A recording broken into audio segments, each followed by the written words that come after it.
ધોળકા ખાતે ઘાંચી ઢાળ, દમારવાડા, ગાંડિયા તળાવ તથા નળમાંથી ગટરનું પાણી આવતા રોગચાળો ફાટી નીકળ્યો।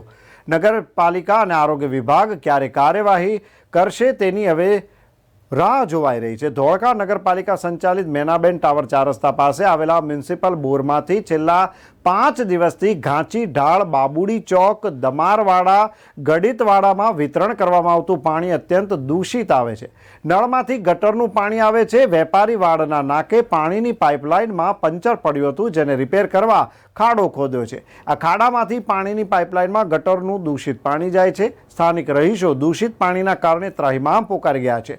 શુદ્ધ પાણી લેવા માટે અન્ય વિસ્તારમાં જવું પડે છે। ધોળકા નગરપાલિકાના પાણી ખાતાના અધિકારી અને સ્થાનિક મ્યુનિસિપલ કાઉન્સિલરો વચ્ચે પણ રજૂઆત થઈ, છતાં પ્રશ્ન હજુ સુધી હલ કરવામાં નથી આવ્યો। આ વિસ્તારોમાં કમળો અને ઝાડા ઉલટીનો રોગચાળો ફાટવાની દહેશત છે।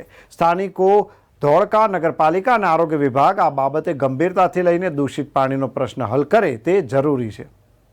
મેનાબેન ટાવર બોર વિસ્તારમાંથી બોરનું જે પાણી આવી રહ્યું છે એ પાણી ઘાંચીઢાળ, બાબડી ચોક તથા ડમારવાડા વિસ્તારમાં ગંદુ અને દૂષિત પાણી નળ કનેક્શનમાંથી આવે છે।